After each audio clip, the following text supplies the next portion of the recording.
Howdy ho, you handsome hunk. Grab a snack and gain some chunk. If your day is great or really sunk, we hope to help you shake the funk. So if you're good to hear some junk, buckle up, it's the Junk Monk Podcast.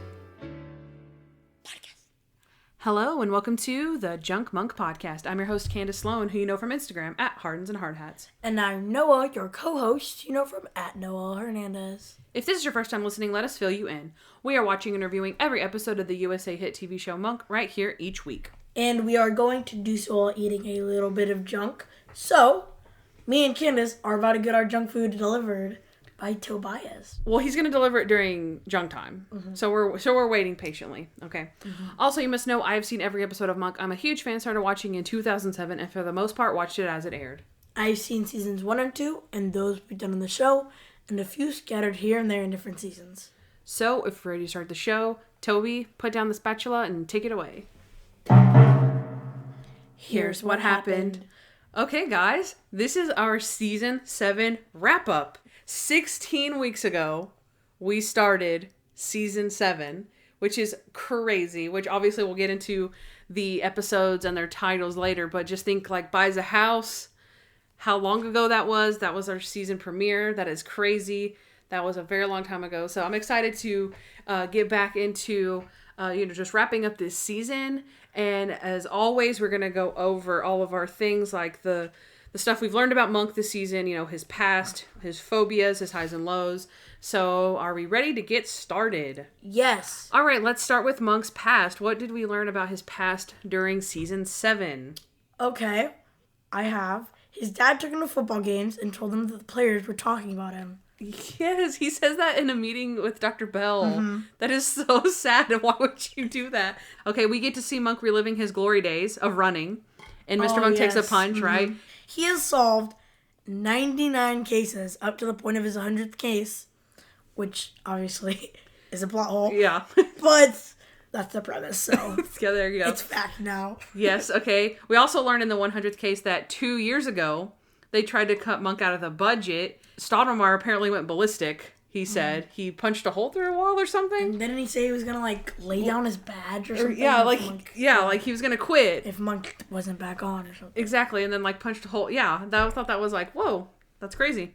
He used to change his own diaper, and also the 100th case. We learned a lot in that episode. We did. That was good. Yep. Mm-hmm. He used to change his own diaper. It says babysitter, and she's like, yes, I remember Monk. He used to change his own diaper, and then he would crawl across the floor and throw it out. Yes, also we see the interview with Ambrose, and he says, their dad left after getting Chinese food, mm-hmm. and then after that happened, him and his mom both never left their room, so Adrian was just, by himself. He was the only one, which is so sad. He said he was his hero. Oh, yeah. That is so sad. Mm-hmm. I really do wish that we got to see Ambrose in a funnier way in that interview somehow. I wish they would have made some type of joke about, I don't know, Nizamu or something. Yeah. I don't know. That would have been funny, but also in Gets Hypnotized, we learned that he was obviously happiest when he was young. Yeah, right? Because they purposely make him go back in time. He skips over Trudy. He skips over high school, third period gym or something. He says, I can't climb the rope or something. And then, of course, he ends up being a 6, 7, 8, 9-year-old. We don't know the inconsistency of the age, but yeah. He loves pancakes, but his mom never made them growing up, which is very sad. Yeah. We also learned quite a bit about his dad from Jack Jr. and the other brother, right? Mm-hmm. We learned, you talked about this before, that he was an alcoholic, even though they never mentioned that, but again, they said he was an alcoholic. His favorite song was Ain't Misbehavin'. That he took his coffee with whiskey, so also so he's cool. An alcoholic. And then, of course, the popcorn with cinnamon. Yes. So, yeah. He was tortured for 3 years by Roderick Brody in the Forest Swirlies. Oh, also in The Bully, his Nana got him a film camera and a photo cube. It was a gift from his Nana. Leland mentions that in Mr. Monk in the Playoffs, that in college, Monk and Trudy stole someone's boat and went out on the lake. And then... What a good memory. Yeah, what does Stottlemyre say? He's like, why aren't you like that anymore? And Monk's like, Trudy's dead. Oh my gosh, it's so terrible. And then the last thing about Monk's past is apparently he knows Bob Costas. And nobody knew this. So he just has this relationship with Bob Costas, and he saved him from crazy cats, which was crazy in itself. But that happened in Monk's past, and we did not know that until the playoffs. So, okay, that was actually it for Monk's past. So let's move on to Monk relationships. Okay, number 1, Dr. Kroger. Oh, a big loss this season. Yep. Of course, it starts with the death of Dr. Kroger. Stanley Campbell unfortunately passed away between season 6 and 7, and they wrote his character off the same way he passed in real life, which I thought was really sweet, through a heart attack. Yeah, of course.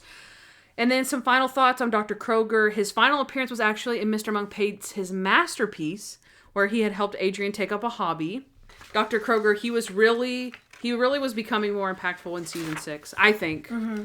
Dr. Bell, definitely has big shoes to fill. So, yeah. Speaking of Dr. Bell. Okay, we meet Dr. Bell, and we've learned a few things. He's written 5 books and teaches at Stanford. His name is a palindrome, Nevin. Yeah. That's his first name. Well, Dr. Kroger, his name was a palindrome too, but just to Adrian. It was to me. He has a random family full of women that we saw. It's the photo. For no reason. That was strange. And they showed it again, right? They showed it twice. Women, yeah. Yeah. I think it was like 3 daughters and his wife or something. Yeah, there was a lot of ladies in that photo. Mm-hmm. Adrian obviously does warm up to him, and it's great that he, got to / had to move on from Dr. Kroger, but Dr. Bell is getting in there. I like it.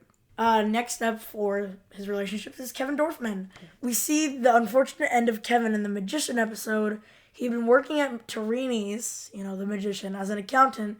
He found out about, Torini's drug schemes. Yep. Oh my gosh. Yeah. And then, of course, was murdered. He didn't even find out about that, though. He was just he just saw the inconsistencies in the numbers. He was just good at his job. Exactly. That is so sad. Okay, continue. Yeah. We see Natalie fight for Kevin really hard, and we also see Monk feel really guilty about him dying because he's annoyed Monk just so much. Monk was like, I really feel bad, but he was just so annoying. And then Natalie helps him through it, of course. Yes. Mr. Monk, it's okay. I do the same thing to you. Yes. So bad. And then at the end of that episode, Kevin's tape is played, and that was probably one of the saddest moments. Yeah. That was really sad. And then we also see his chattiness is totally hereditary. Yes, at the funeral. It's so bad. It is so hereditary. Next is Jack Jr., right? Ooh. So the entire episode about Jack Jr., Mr. Monk's other brother, he was introduced in season 5 as an idea of a character, right? He was a pot smoker. He lived in the basement. And then in this one, he shows up as an escaped convict. So he definitely lived up to his reputation. He's a con man, a grifter, a lovable rogue. Okay. He also talks about his mom, though, right? We learned about the dad, but we learned about his mom, that she, died. Yeah. Because he lies and says his mother is alive and well in Amarillo, but she actually died. But he does have a girlfriend pretending to be his mom. So there's that. So he's basically a big fat liar. But he does find his way into Monk's heart. And then, of course, by the end, Monk rounds him up to his full brother. Hand to God. Next we have Marge. So Dr. Bell described Monk's relationship with Marge as a transformative relationship, and he agrees he had been transformed. Yep. He also said in his session with Dr. Bell that he found a piece of himself that he didn't know was missing. He gets pretty deep about Marge in this session. Yeah. She writes him little notes, which makes him refer to Marge as his other mother. Yep. He explains that she's actually proud of him and loves him unconditionally. Just like a real mother. That's so cute. Yep. Which ultimately makes him doubt their relationship and causes it to end. Yep. Mm-hmm. Very sad, but this seemed to be one of the better relationships Monk has found thus far. Yep, that's true. Mm-hmm. Okay, next we have Natalie and Steven. Of course, this is in Mr. Monk is Underwater. Steven is Mitch's best and oldest friend. He and Natalie have always had a little thing for each other, but they just never really seem to have the right timing. They do try to make it work for a hot minute, but Natalie can't stop thinking about Mitch, so that was that. Good job, Natalie. No one likes Steven, so. I thought he was handsome enough. Seemed like a nice guy. No? Nope. Oh, okay. Mr. Monk and Layla. In Mr. Monk Falls in Love, we see Monk get a huge crush on Layla. He meets her in an embassy and everyone accuses Monk of liking her. And he's all like blushy and stuff. So he can't even talk. He's like, the flag is your English is good. She basically asks him out and then they go to a Zamenian restaurant. And then Monk ends up going to her apartment where they share the dance. Ugh. Monk can't get over Trudy, so it kind of ends there. But then it really ends when Layla can't get over Monk sending her mother to jail. Yep. All right, next we have Randy and his Cabbie girlfriend. This is also in Mr. Monk Falls in Love, right? We see Randy getting really cozy with her. They Really are macking cozy. out hard on this date. But I guess she couldn't get over the dead butcher in the front seat because we never see her again. Well, I'll follow his Cabbie girlfriend with his actress girlfriend. In Monk's 100th case, we see Randy dating Jillian. She's super dumb. Oh. She says the actual victim of the crime is a terrible actress. Nobody dies like that. That she was the victim. She was actually dead.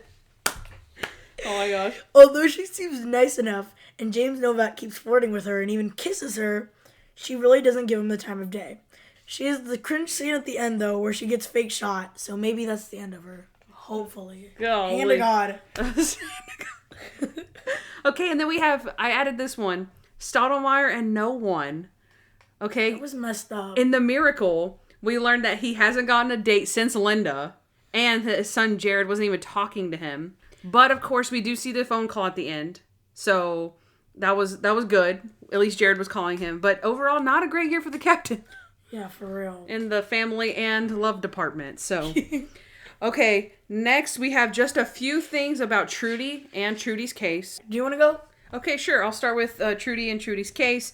It's been around 11 years since Trudy died. She died at Christmas 1997. So that definitely, I added that up with the timeline where I think they said this in the 100th case where they were talking about like Christmas 1997. Trudy Monk was headed downtown. She was running some errands. And so we learned a few of these things I think are from that episode. In The Genius, Monk says, when Trudy was dying, I got there late, almost too late. She was slipping away. She couldn't speak. All she could do was reach out. She grabbed me with both hands, which, plot hole, but... Right, so that's the thing, right? Isn't that not a plot hole? Because also it said, I think this is in the 100th case, that she was 35 years old and she died a short time later after arriving to St. Jude's Hospital. Mm-hmm. So we talked about... she goes to the hospital. She also was slipping away with Monk in her hands at the place. And then also didn't even get to see Monk. Also... in Fight City Hall. Yeah, in Fight City Hall, he was, saving the parking garage that she died in, which he wanted to preserve, like, the evidence in there, but then also said that he didn't think that there was any evidence. But the other part of the plot hole was that she also saw the B, with the number. We don't know if it's B2 or B15. I put B15, but... Well, I put B2, so... Wow, we were both so wrong. It's B5. Okay. We earlier last week we said I said B4 and you said B15 and then I said no, it's B2 and it was B5. I was closest. I had a 5. Okay. What? I was. It was 5 and okay. So like I said in Fight City Hall, the last thing she quote saw was B15. No, B5.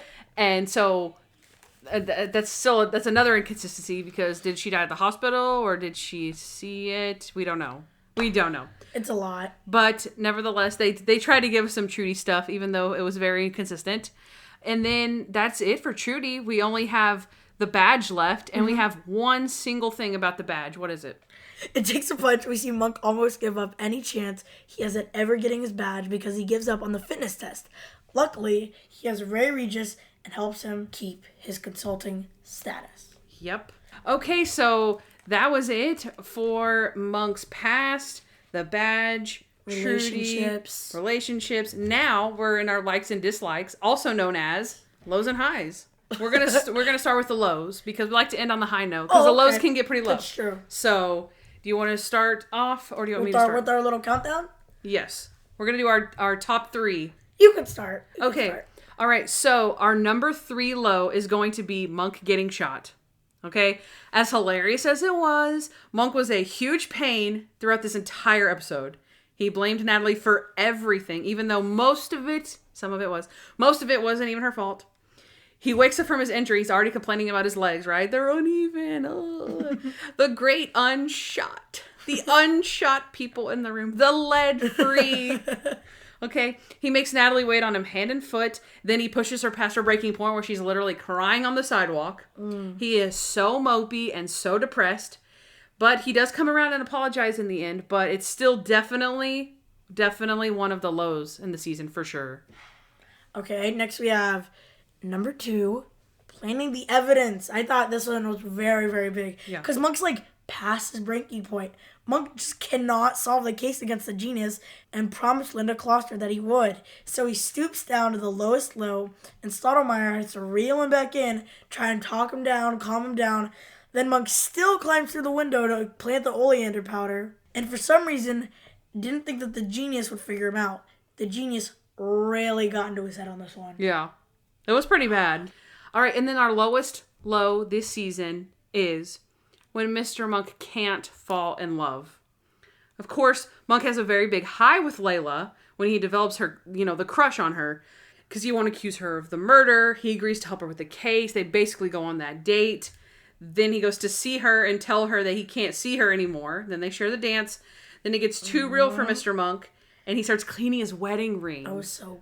That whole scene, that is the particular low, right? Because he falls in love, like in the sense, he falls in love. He gets his crush. Then he has all this stuff where it's building up and then it builds up to this dance and it just gets too real. It gets too real. And he's like, excuse me. Then he just goes and takes that steel wool and just starts scrubbing. He's like, it won't come off. Like there's nothing on there. And he's just like, it won't come off. And she's like, I'm lonely too. And he's like, please, can you just stop being you? Can you just stop? And she's like, oh, and then she's tearing up and he's tearing up. And then he says he has to go. And it's soul crushing. Soul crushing. Yeah. Then it gets even worse. Like we said already, he warms back up to her. And then you're like, okay, let's take it slow. And then she says, go back to your wife. Go back to your life. Go back to both. The end.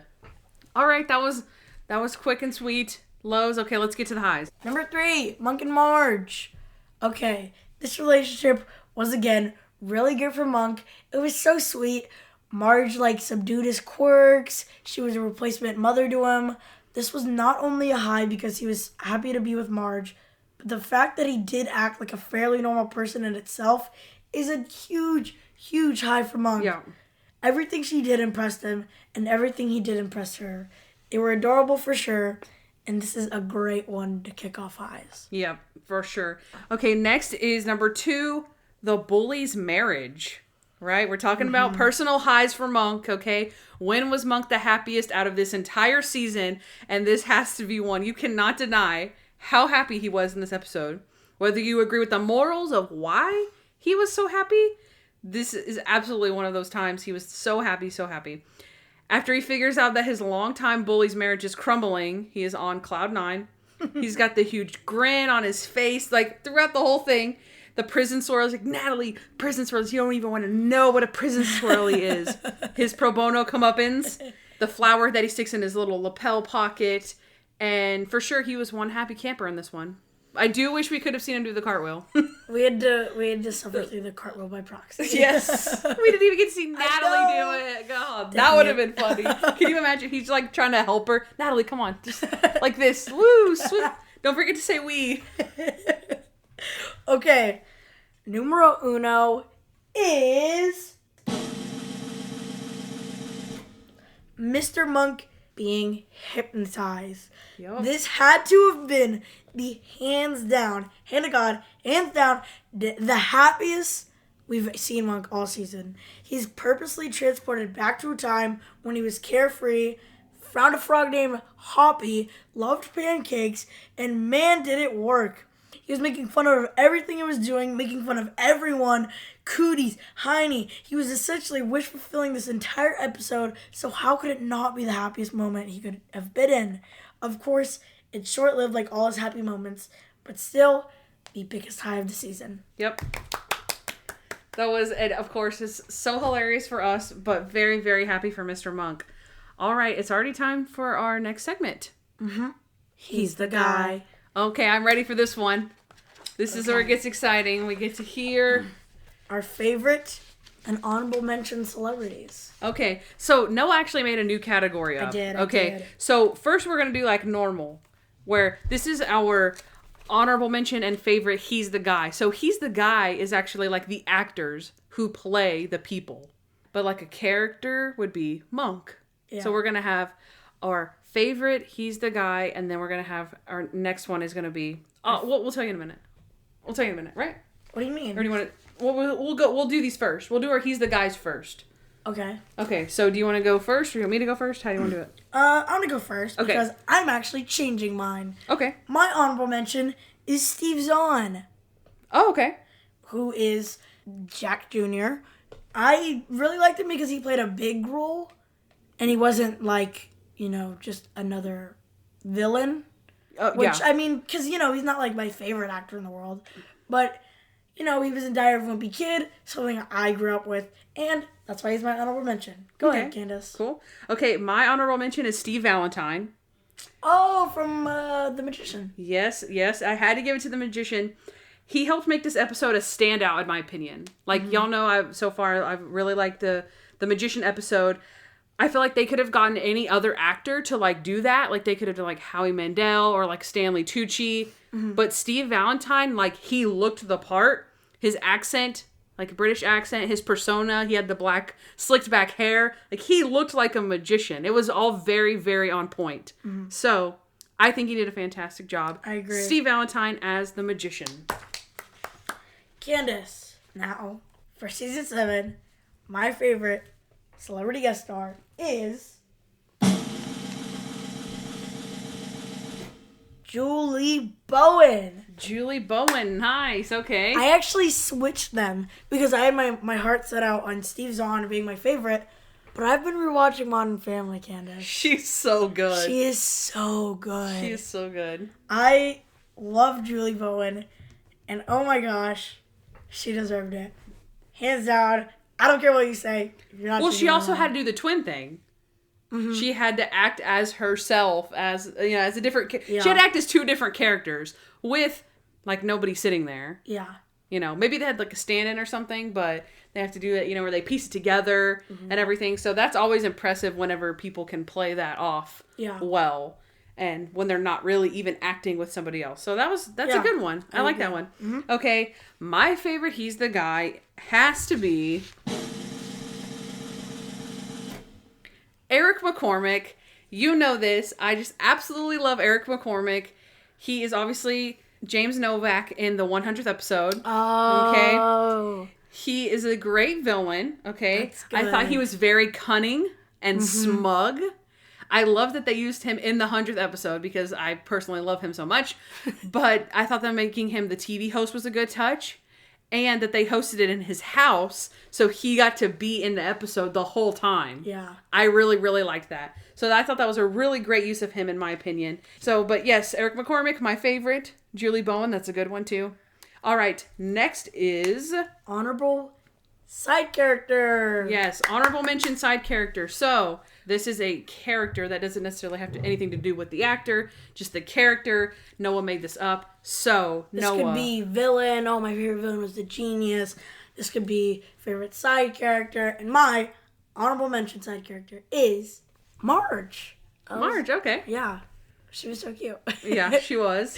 Yep. My favorite thing about Marge was she replaced Monk's... Not replaced. That sounds a little harsh. But she was there for Monk.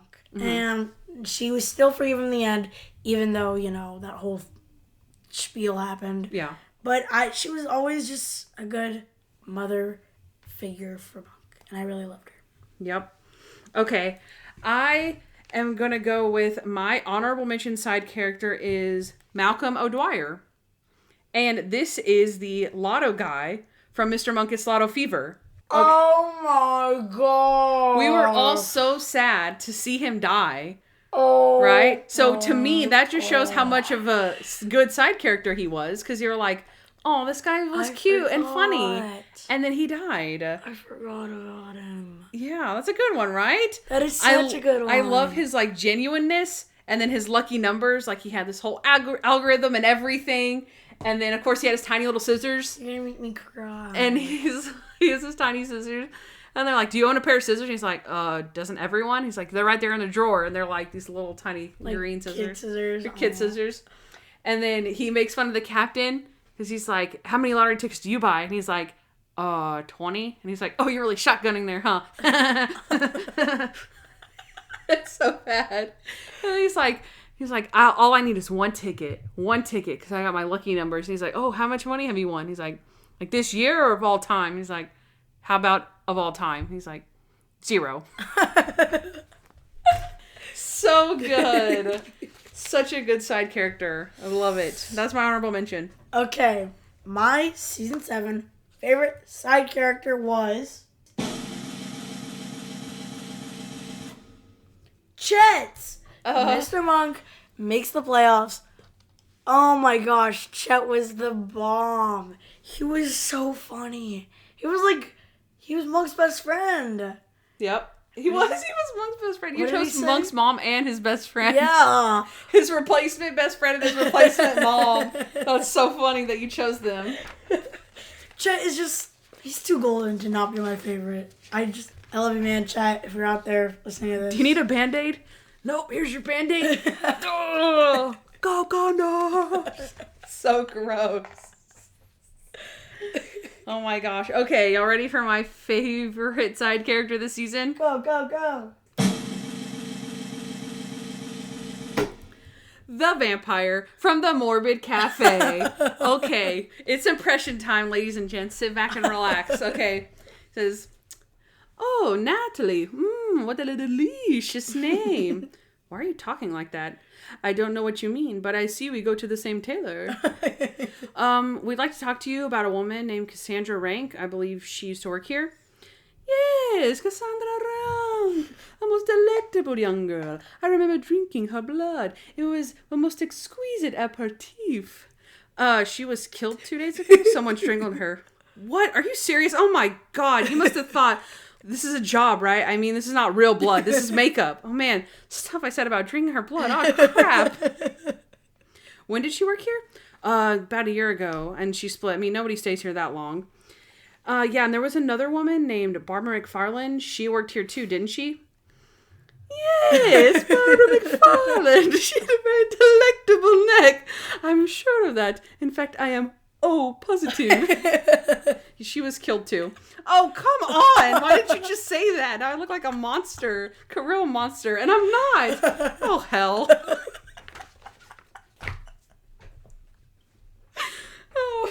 Oh, man.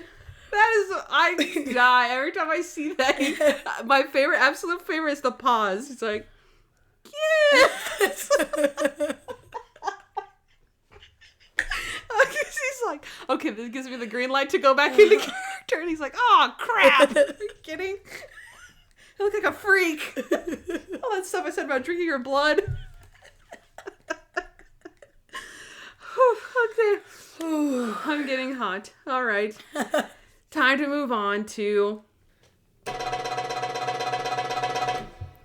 Junk time. Welcome back to my favorite time and yours in the show, where I eat junk and Kandyce ask me questions. Except Toby has delivered our special treat. Okay. I've been waiting all season to eat this, not gonna lie. Mm-hmm. Someone tagged me in a Flamin' Hot Cheetos mac and cheese, and I have been dying to try it. So I got these little, like, personal bowls. There's Flamin' Hot. I have that. Noah has... Cheesy jalapeno. Okay, I'm going to try... yours actually looks better. Yeah. So I'm going to try this one first. Okay.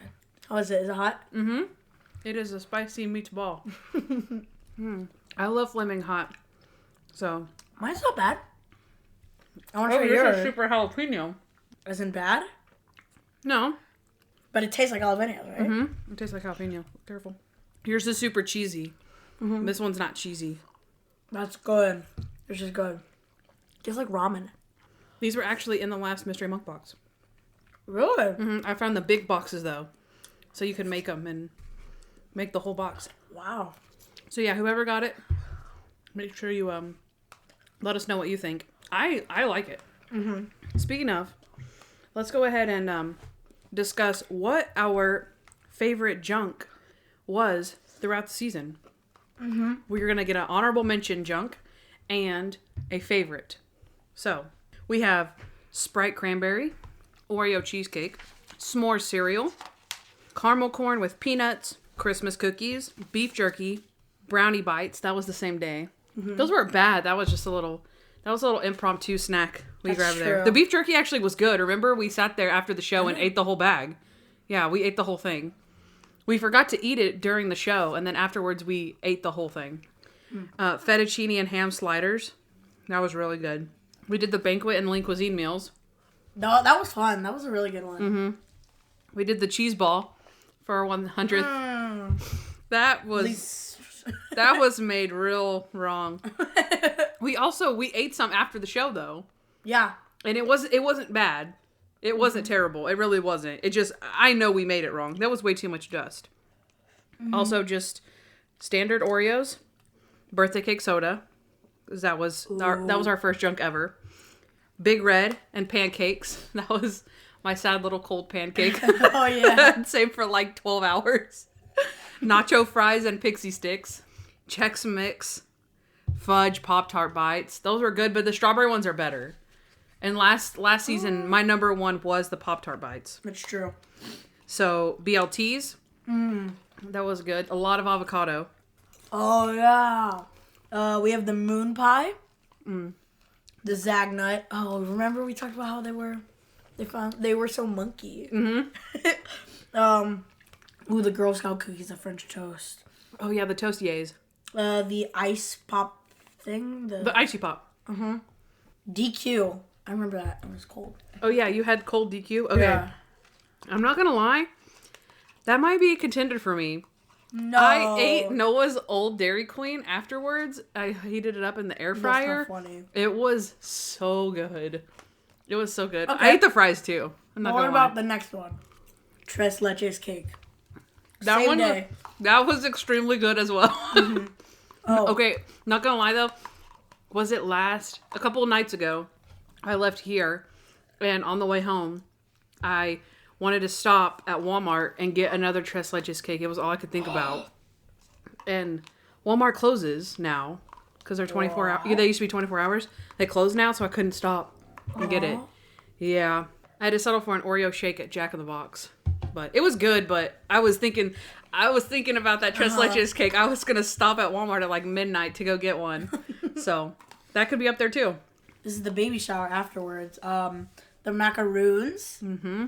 The Oreo balls. I love the Oreo balls. They're so good. No. And the Flamin' Hot Cheetos mac and cheese. Oh yeah, we had the hot dogs last week. Oh, the Coney Island. The chili cheese. Coney. Chili cheese Coney. Chili. Cheese Island.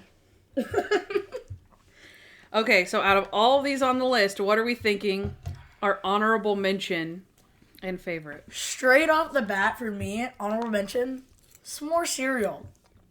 Really? That is a classic. It is a classic. I don't even know if that was my junk. I think it was. It was, yeah, because you ate the whole bowl like way before junk time. And you went and got something else. Yeah. That was beautiful. Yes, I love that. Did you eat all yours already? Yeah. Dang it. Ugh. Did you? No, but I wanted some of yours. Oh, you should have said something. I didn't even think about it. I just kept going. Yeah, so that's my honorable mention. My honorable mention, the Tres Leches cake. Okay, I'm okay with that. Yeah. I'm okay with that. Yeah, it was very good. Wet cake. So wet. I love it. My favorite drink of the season is banquet and lean cuisine. Oh, nice. I thought you would do that. You really did. You really, really did like that. That was so good. Did. It was like a whole meal. It was. It was. I mean, it is a whole meal. That's what it's intended for. The hot dogs. We were afraid of the hot dog. That was really good. I don't know if it was we were just super hungry, but we were very hungry. My favorite junk for this season 7 is fettuccine and ham sliders. No way! Yes. This was leftovers that I guess Toby whipped it up. I'm not sure who made it, but Toby delivered it, and it was a little pilaf of fettuccine Alfredo. Yes. And then like Hawaiian rolls or something, and it had ham, maybe a little bit of turkey or bacon or something. It was so good. It was leftover Thanksgiving food. I love Thanksgiving food. And it was leftover Thanksgiving food. I thought you were going the moon pie. But that was also your junk, so I didn't actually get to eat it during the show. So, yeah. I'm going with the ham sliders. All right, let's go to... I like to give y'all the little Instagram update. So, we're going to look at our trivia for the season and our Here's the Thing Thursdays. So, I will say, you guys did very well on the trivia this season. So, I might not even have very many. Let's see what this one is. The first one is from Mr. Monk Gets Lotto Fever. How much money did Malcolm O'Dwyer win? $0? That is correct. Most of y'all said $100,000. What the heck? Yeah. Okay, this one is also from Mr. Monk Gets Lotto Fever. Monk says, who could do Natalie's job? Another bimbo. Yeah, it's another bimbo. A 5-year-old. A talking monkey, or Harold Crenshaw? Well, I think it's bimbo.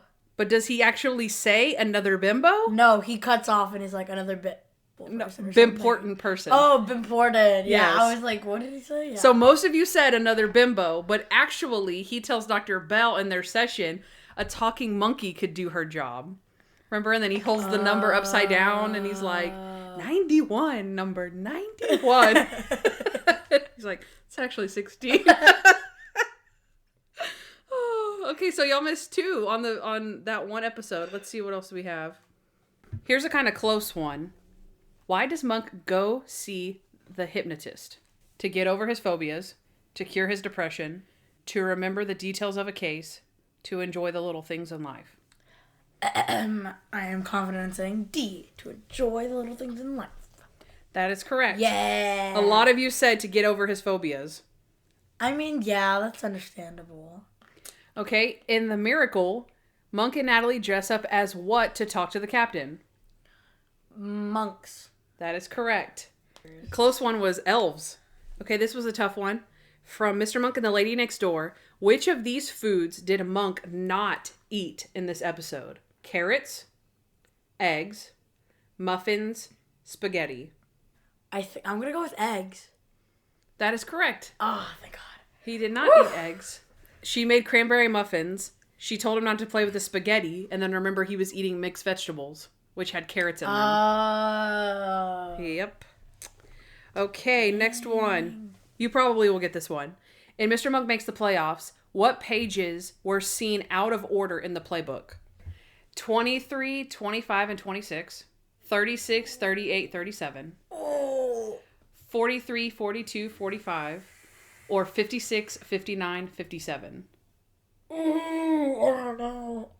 I'm going to stick on my gut and go C. 40s? I don't know. That is incorrect. What is it? It's 36, 38, No! 37. Yep. Are you kidding me? Yep. Okay, and then the last one is actually from Mr. Monk Makes the Playoffs. Let's hear it. What kind of cat tried to kill Bob Costas? Calico. That is correct. That was an easy one. Y'all said Siamese was the top answer. Wow. Then Persian. Wow. Then Calico. Wow. And then Himalayan. Oh my God. Those are some pretty good cat names though, right? Those are. I came up with those. I'm proud of that. Okay. I might have to make the trivia harder for you guys then. I know. Because y'all missed very few this season. So yeah. I am proud. Okay, let's see some Here the Thing Thursdays. Okay. So our first one is from Mr. Monk and the Genius. Would you rather chess or checkers? Chess. 56% said chess. Who plays checkers? I do, remember? Yeah, because you don't know how to play chess because you're stupid. I know. So half of our audience. Welcome to Team. I didn't read it. Okay. Have you heard of saltines and butter? Yes. 50% said yes. Oh, so far. The other 50 said no? Yeah, but I had never heard of that, remember? I was giving you a really hard time about eating saltines I do remember and butter. that, in fact. And then my last one was, would you try saltines and butter? 63% said sure. And 37% said, ew, no. Okay, our next one is from Mr. Monk Takes a Punch. Did you ever take the fitness gram? I did. 60% said yep. And 40% said don't think so. Yep. We have some international people, I guess. Have you heard of the pacer test? Yes. 73% said yes. Whoa. Yeah. That's even weirder. Yeah. Which I guess you could have heard of it but never have taken it. That's like true. If you're an adult, I did look it up. I did do a little bit of a deep dive after we did that. Mm-hmm. And it said like the very first class to do it was like 2009. Oh, wow. And so I was like, exactly. It was when I was a junior in high school. That's why I was saying like, yeah, we did it like, we were like the guinea pigs for this. Well, that's cool. Yeah. Okay. Mr. Monk is underwater. Would you go on a submarine? Everyone said no. Not everyone, but most people. 61% said sure. What? Yep. You guys are daredevils. Yep. Okay. And how long would you be in a submarine? We have a week or two. Jeez. Okay. An hour. I hear that. Okay. 1 day. I could handle like a few hours or so, but I wouldn't want to sleep in one overnight. I could hear that. Okay. A couple of days, as long as I get to be on it. Whoa. So someone's like wants to stay on it. Probably just a day unless I had board games and books and Wi-Fi. And then 4 hours. So, all right. And then, have you been on a cruise? No. 66% said not yet. Yeah. I like how you guessed them. This is fun. I know. Everyone should play along at home. They need to. Okay, what about this one? Mr. Monk falls in love. Did Mr. Monk really fall in love? No. 67% said, I think so. 33% said, nah. Wow, we got some real 33%ers out there. Right? Okay. For Mr. Monk's 100th episode, I asked, do you like crime shows? Like, not like Monk, but like a 2020, Dateline, that type of stuff. Yes. 65% said, for sure. Yeah, I knew it. Okay. For Mr. Monk Gets Hypnotized, have you ever been hypnotized? Nope, no one has. 96% said no way. Whoa! Yeah, so I don't know who the lone one person was. Have you ever seen anyone be hypnotized in person? Nope. 91% said not yet. God. So 2 people said yup. What? And then, what age would you want to be hypnotized to? We asked each other this, and we had a hard time with it. Someone said 9. Someone said never. Someone said 20. Someone said never, it's manipulation. Someone said 16. Someone said 20 years, I don't know. Someone said young, I would never. Lindsay said, I actually asked my parents this the other day. They both said mid-20s, and I said kindergarten. Interesting. Wow, true. And then someone said 15. Someone said 8 years old. A lot of people came out for that one. I like that one. That was good. Okay, I asked for Mr. Monk and the Miracle, what did you get for Christmas? Someone said an amazing air fryer. Someone said a white lab puppy. Oh, that was Luke Seck. He sent me a picture. It was so cute. Aww. Oh, Lindsay said, y'all already know some of what I got for Christmas because we sent her gift bag. Mm-hmm. But also she got a Baby Yoda Lego set. So cute. Someone said a keyboard. And then someone said money for Elton John concert tickets. Whoa. That is cool. I like that one. That's fun. Okay. Next is Mr. Monk's other brother. Would you harbor your fugitive brother? No. 62% said yes. What? Yes. Criminals. Oh my gosh. Yes. Okay. I asked buffet cutoffs. Do we let people eat or do we cut them off? We let them eat. 75% said let them eat. Yeah. Okay. What food would you eat for a food eating contest? Hot dogs. This one's good. Watermelon. Whoa. That's good. I would eat rice. But watermelon isn't filling. Neither is rice. So it would... What? Neither is rice. Are you joking? Rice is like literally the most filling thing you could eat. No. Okay, I guys, eat like 6 bowls of rice please per write day. into the show and tell Noah that rice is literally meant to be a filler. Rice food. is literally meant to be a filler no, and no, fill you no. up. Yes. It's oh my god. kind of a filler, but at the same time, you just gotta put a little salt in it. Oh my gosh. You just because you love just rice and going. you can eat it. Doesn't mean it's not filling. Okay, chicken wings, pizza. That's a tough one. That's worse than chicken wings. That is worse than chicken wings. It's worse than chicken wings. Lindsay says I agree with grapes, but I would pick raspberries. I used to eat containers full of them as a kid. Ew, ew, ew. I actually really like raspberries, hate but they get really raspberries. tart. If they're tart, Yes. I couldn't eat them in a food contest. I'd be like, what? Okay. Oh, wow. Someone said chicken wings also. I can get through about 100. Whoa. It's like, whoa. Someone said hot dogs. Luke said cookies. Cookies? Yep. It depends. If they were like smooshy cookies, then yeah. You know, like Joanna Gaines style. Wow. But if they're like stale, give me like 4 and I'd pass out. And actually, that was our last one because we're recording this before I could ask any more. What? So, yeah. That was it. No. Is that all of junk time? We do have, I think, one last thing for junk time, which is we're going to go over our listener list. Okay? So I had quite a few people submit their rankings for their favorite episodes from number 16 to number 1. So Lindsay actually got hers in, this is obviously at Lindsay Chambers, right? We all know Lindsay. We got her list at the very clutch last second, and it was the most different from our list. Oh, wow. So I thought that it was good for us to do. Wait, and that's a spoiler. Well, I mean, Kandyce. come on. It's hard to remember them anyway, so just follow along with me, okay? Okay. All right, so this is Lindsay's least favorite to her most favorite. Okay, so least favorite is Underwater. Woo!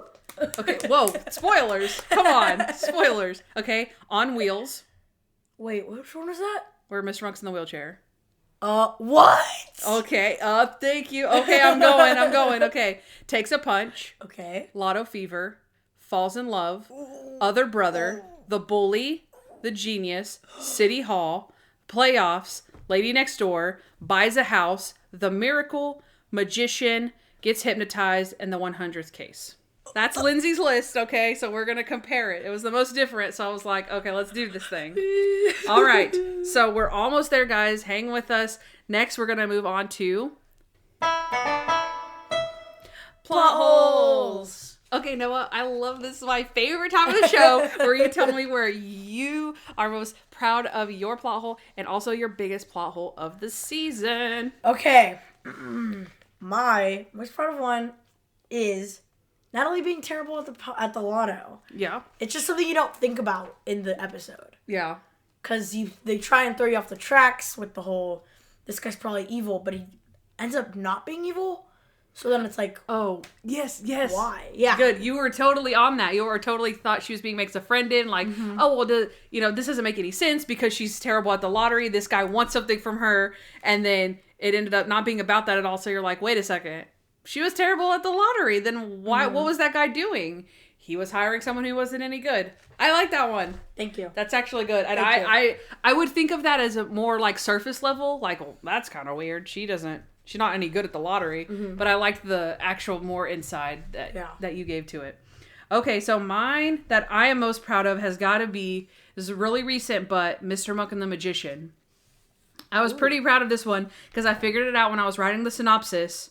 And I was thinking of when Kevin was asked to fill in for the show, like at what point he was asked to fill in. So I watched it back, and Tarini has about 40 seconds between figuring out that Kevin has seen the incorrect numbers, and then he decides in 40 seconds, not only that he wants to kill him, but also plotting the entire murder, and including his girlfriend and the trip to Reno all in the murder.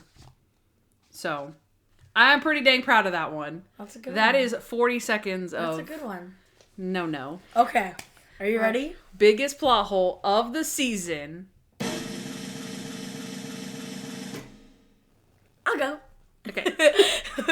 My biggest plot hole is, this is going to be hard to explain, everyone bear with me, the fountain and Mr. Monk and the miracle. So basically, there's this fountain, but this fountain is useless. But apparently if you drink from this fountain, you don't need any medication and you're cured, right? But here's what happened. The fountain was a hoax, and it was just the doctor who stopped giving them bad medication. My plot hole is they're going to the doctor to get medication because they have illness or whatever. The doctor poisons them, so they go to the fountain, and then what? He stops giving them medication because they think that they're healed. He stops giving them medication. They throw away their medication. Yeah, they throw away the medication, and so they still need medication. They would be getting better in the sense that they threw away bad medication that was making them sicker, but they were still originally sick. Yeah. If you get a cold, and then you get something for that cold, but if you get medicine for that cold, but that you stop taking the medicine because it's bad for you, you're not cured from the cold. Yeah. You still have cold. Yeah. Need medicine for the cold. Yeah. And that's what the entire episode is about. Mm-hmm. So that's my biggest problem. Yeah. I'm proud of that one. It debunks the entire episode. Yeah. It does. Yeah. I would say so. That does definitely debunk the entire episode. I think it's better than mine, honestly. Oh. I think it's bigger to the plot than mine, but I will share mine. Go ahead. Which is the missing timeline and Mr. Monk is underwater. Okay. So, again, bear with me. All right? Just like with Noah, okay? So, Steven, right? Natalie's guy Steven, was going to ask Monk to look into the death on the submarine. He never mentioned being in any type of time crunch. Like, he had to be back to the ship. He had to be on board. Like, we have 20 minutes. We need to go right now. He casually went to Monk's apartment and asked him, "Oh, yeah. Can you check this out?" He says, "Oh, sure. Let's go." Then they just happened to go back during a fleet-wide emergency. And then they're on the submarine, like, no exceptions. You cannot get off of this submarine. You cannot leave. It doesn't matter. You're trapped on here. Okay, well, they're lucky that Steven was even there on the submarine, because he could have easily just have been, they could have stopped to get a coffee. They could have went and got lunch. They could have done anything. He could have just been at Monk's a little bit longer. Like, why on earth would Steven have been there? You know what I'm saying? They made this fleet-wide emergency. Steven just happened to be there. He didn't have to be back there. And then Natalie made up the arbitrary time limit. Mr. Monk, just 3 minutes, 180 seconds. But the real problem is that Steven didn't even have to be there. That's my thing. Yeah. To me, that just doesn't make any sense. Because it also ties into the fact that they didn't let a civilian get off board. Yeah. Like, no, where are you crazy? This is on lockdown, blah, blah, blah. You're like, you're lucky Steven is even here. Yeah. Because he could have been at Mr. Monk's house. I think, so that's a very, like, forced, he's trapped on a submarine for 4 days. Forced, it's a forced plot line to me, so. I think we did good. I think we did too. All right. I like that. That was fun. Okay, cool. How crazy was Monk this season? Plus. All the crazy moments. Every single one of them. Okay, not really. I didn't write down. Did you get the greatest ones? Okay, so what we're going to do first, we're going to go over Monk's phobias. Oh, okay. So these are the things we've actually learned, like he's actually afraid of this particular thing. Okay. Then we're going to go over some Monk eccentricities, and then we'll end it with our choice top crazy moment. So what you think is the craziest, what I think is the craziest. Okay. So let's do phobias first. Okay, so in Mr. Monk Gets Auto Fever, we learned that he's afraid of the contact lens fluid that is, like, it spills out on him. Like, that's part of the case. Like, yeah. Malcolm O'Dwyer only put one contact in, and then he jumps out of the building. And they're like, who puts one contact in? And then Monk spills it on himself. And so he's like, ugh. So he's afraid of contact. That's a good one. Lens fluid. That is a good one. That's a very small thing. Okay. He's afraid of submarines. Not too surprising, but yeah, he's afraid of submarines. Are you familiar with the word float? He's afraid of boats too, but definitely submarines. He's afraid of mountains, or at least underwater mountains, right? You hit a mountain? You hit a mountain. I'm sorry, I'm not understanding. You hit a mountain. How do you hit a mountain? I'm with you, Monk. I am so with you. He's afraid of the ocean, the Pacific Ocean, ocean in his shoes, and ocean in his pants. Ocean in my pants. Ocean in my pants. Okay, we learned that he's afraid of hibachi dining and falls in love. Like, he's not, like, fearful of it, but then once he figures out, like, wait a second, I've never heard of a recipe that said the word hat. They're flipping things on their hat. He's spitting on the salt, and he's like, okay, where are we gonna go? He's like, I'm sorry, I thought this was, like, way, way, way off cabaret show. So I'm sure that from now on, he will definitely not be going to any hibachi dining. In the 100th case, we see another list of phobias. So, some we already knew, but the list is heights, germs, spiders, milk, crowds, elevators, fire, rabbits, tunnels, bridges, boats, decaffeinated coffee, lightning, wind, egg whites, why? And naked people, and death. We also have swirlies. We also have his actual bully, Roderick Brody, and he still has nightmares about him. I know, that's so sad and true. Yeah. We know he's scared of enclosed spaces, but now we specifically know he's afraid of magician's boxes. He's afraid of soot from when he was in the basement. Yes. Oh my gosh. Okay, he's afraid to be afraid of not being afraid. Wait, did I say that right? He's afraid to think about being afraid of not being afraid. He's afraid to think. I don't even want to know. Yeah, it's a Mr. Monk of the Miracle. He's like, I think Mr. Monk's afraid of not being afraid. And then he's like, Mr. Monk, are you afraid of not being afraid? And he's like, I'm afraid to think about it or something. So he's afraid to think about being afraid, not being afraid. I don't know. It's close. Close enough. He's afraid of bombs. Yep. Okay, all right, we're on to Monk eccentricities. So not necessarily phobias, but things that we learned that Monk does. Mm-hmm. So in the very first episode of the season, when we meet Dr. Bell, he gives Adrian a glass, and he says, "Oh, it's the glass is half full or half empty, however you want to see it." Mm-hmm. So we know that Monk likes his glass half full or half empty. He has exactly 100 holes in his shower nozzle. He takes forever to write a check, and he can't void them. It's not up to him. It's not in the rules. That's a Mr. Monk and the Genius. He wipes his spoon after every single bite in Lotto Fever. Yeah. Which there's no way, because he doesn't do that. Yeah. He doesn't do that any other time. I don't know why he was doing that, but he did in that episode. Yeah. He also vacuums his entire apartment. Then he cleans the vacuum and then vacuums again. And we learned that in the 100th case. He also vacuums the vacuum with a tiny vacuum. This is also true in the Mr. Monk's 100th case. We also, in that episode, we learn a little bit more about the hand thing. Because he's talking to James Novak. And he says that it helps him focus on the problem and block out the rest of the world. And it helps him block out any distractions or anything that might be upsetting him. He's like, so you're blocking me out. Yeah, that's right. He can't enjoy the little things, like rainbows and baby birds. I know, and Mr. Monk gets hypnotized. Oh, and then in the Miracle, he has the cardboard Christmas tree. Aww. We've only seen it once, but you know it's a thing.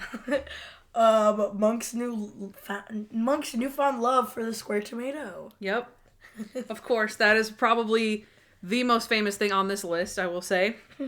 He also is now the proud owner of 10 acres in the Brazilian rainforest that he doesn't have to water, visit, or think about.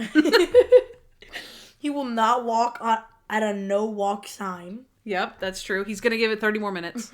He enjoys a nice cubed muffin in Mr. Monk and the Lady Next Door. And he's never done a cartwheel.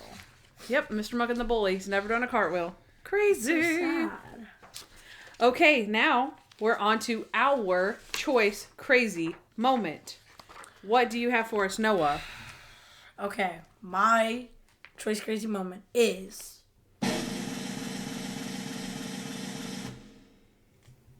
getting hypnotized. Getting hypnotized. Nice. Okay. All right. So, while hypnotized, we have a wonderful series of events. Yes, that goes we on. do. She's a liar, Maya. When he's walking past the news camera lady and he shows Hoppy to yes. It's the best. Dr. Bell impression. Blah, blah, blah. Tell me about your mother. Yak, yak, yak. How does that make you feel? Words, words, words. Dr. Smell. Was that even when he was hypnotized? I think that was before. Oh, it was. It was really good, though. Who cares? And then, last but not least, his prediction of everything that happened is here's what happened. And you could see he died of embarrassment because she could see his hiding. I can see his butt. Oh my gosh, it's so good. Okay, that is good. All right, so my top choice crazy moment is, hands down, Mr. Monk is underwater, his hallucination of Dr. Bell. That's a good one. Yes, okay. There's not a lot to quote because it's really hard to like, you have to imagine like Dr. Bell is there and he can see him, but no one else can. So he's like talking about him. And like at the very end of the bad guy, he's like, "You're delusional. No one's going to believe you." And Monk is like, "Oh yeah? Dr. Bell, tell him."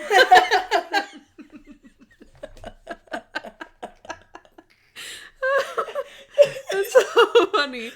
Okay, and I do have a little quote. Okay, so this is when we first realized that he's hallucinating.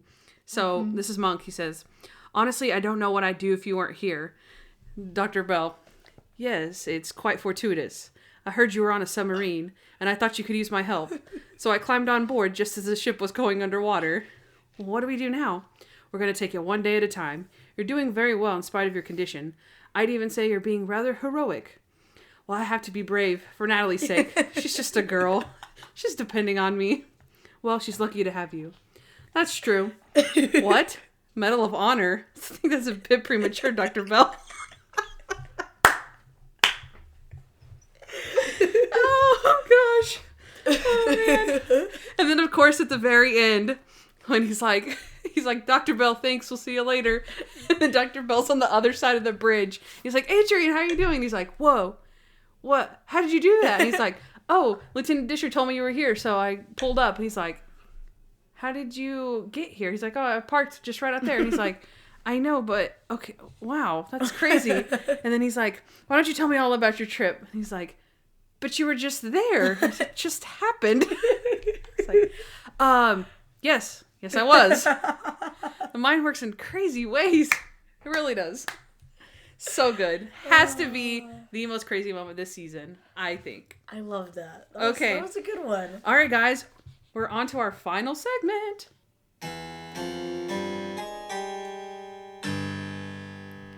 Rate this season. Okay. Here we go. All right, so just jump into it. We're going 1 through 16, or 16 through 1. Yeah. I'm an idiot. And we're saying our average scores. So the score that we're saying is the average of our 2 scores together that we've given throughout the season. Okay, Noah. What is our first episode? Our least favorite episode. It's the same as Lindsay's. Mr. Monk is underwater. Woo! I hate that. It is a 6.25. 6.25. That is the lowest this season. Okay. For me, definitely one of the bottom of the barrel episodes throughout the series. Just throughout the series. It wasn't very funny. The crime was boring. Like, it was pretty boring. The whole time they're on a submarine, so that can kind of get repetitive. And also it was a lot of Natalie and Steven. I said before that it felt like an NCIS episode. I've never seen that show, but it did to me, which is why I don't watch NCIS. Sorry if you like that show. But I will say that the Natalie and Steven thing was the most interesting thing that happened, which is not a good thing. Actually, I like the Dr. Bell, like we were just talking about. No, that's true. Yeah. It was, I will say though too, with the Dr. Bell thing, that it was funnier than some of the other bottom episodes, I think, with just that one storyline. Yeah. And it obviously gave us Monk's like most crazy moments. Yeah. So it's not terrible. It's watchable. It's close. It's at the bottom. It definitely deserves the bottom spot. Yeah. Yeah. I agree. Okay. All right, number 15, Mr. Monk buys a house, which is a 6.25. It's the same. It is the same score. But me and Kandyce just had to kind of even it out. You actually rated this higher. Yeah. You rated it a 7.5, and last time you rated it a 6.5 for Underwater. Yeah. I stand by that for sure. Mm-hmm. I think it was a whole point more. You, on the other hand... My gigantic, huge brain was... Actually, I didn't even see it coming, because this is the first episode. Yeah. So I predicted with my third eye that I was going to have to put it 5, just in case. It was bottom of the barrel. You didn't see it. I saw it. I was thinking more of how on earth do you rate that a 5 and Underwater a 6? You stand by that? No. Okay. Actually. No. There's no way. There's no way you think Buys a House is a worse... There's no way. No. Okay. No. I'd say if I could go back in time, think about it a little more. Underwater, probably a 5, and Buys a House, I'll give it a 5.5. But there's no time for that. There's no time. There's no time for that. So Mr. Monk Buys a House, it was just generally boring. All 5 points, Stanley Camel. That's it. Yeah, for sure. Yeah, for sure. Lindsay rated this one her 5th episode. Wow. Yep. Oh my I thought that was interesting. Yep. This one possibly was overscored on my end in the sense of it being like high expectations with it being a season premiere. However, I will continue to stand by what I said, that they had to deal with the death of Stanley Camel. Yeah. And I believe that they did it well, mixed it in with the crime very well. The fact that he was upset about Dr. Kroger. That's why he bought a house and all of that intertwined. Like I said, they couldn't have made it super funny or super sad or super action-packed because nobody wants to think like the best episode is when Dr. Kroger died. Yeah. Nobody wants that. So it had to be nice, mellow. Mediocre, yeah. Not mediocre, but like it blends in. Yeah, like nice mellow episode. So yeah, I will stand by that. Brad Garrett was also pretty good as the fake contractor, Honest Jake. And of course his pal Honest Ramon. Honest Ramon. Great news. Ramon's getting married. About the house. We want to know about the house. It's so bad. Also, it was great to see Monk branch out and purchase a house, even if it was on a whim. But he had a whim, so that's good. That's true. He had a whim, finally. Okay. Next is number 14. Mr. Monk makes the playoffs. Yep. 7.125. That's a very special number. What did Lindsay rate it?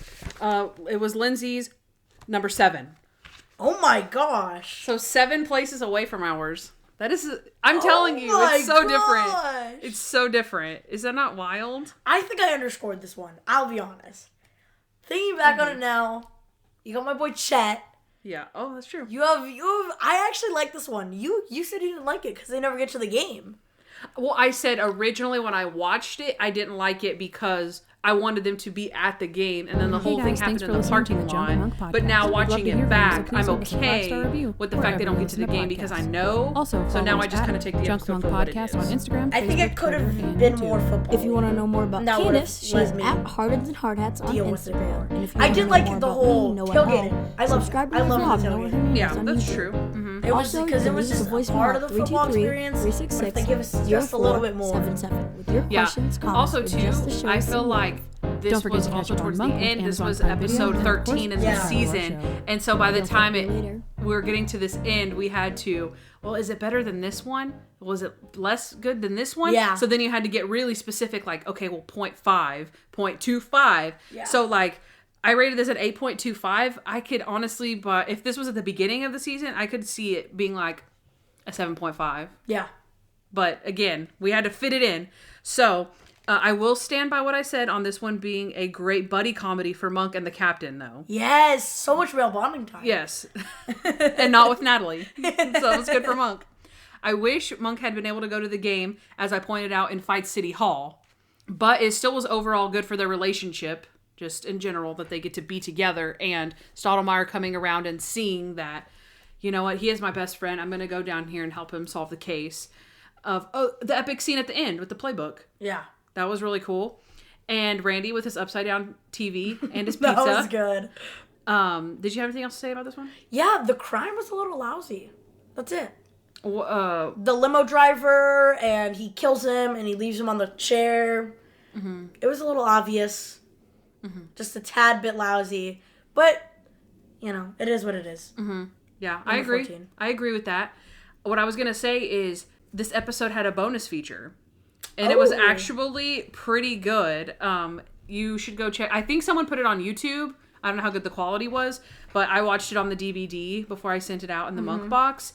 But this was actually one of the biggest productions they'd ever done. Wow. They shot it in San Diego instead of LA, but they had 350 extras to make the tailgating and the football game. Yeah.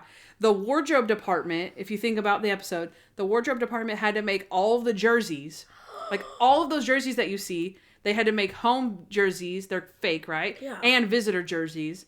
So they said they had 80% were Condors and then the 20% were the Wildcats, the black ones. So they also had to make a swag shop inside. Whenever Monk and Stottlemyre are going in and they're handing the tickets off, you can see behind there's like a concession stand and a swag shop. Mm-hmm. And they had to make even more jerseys for that.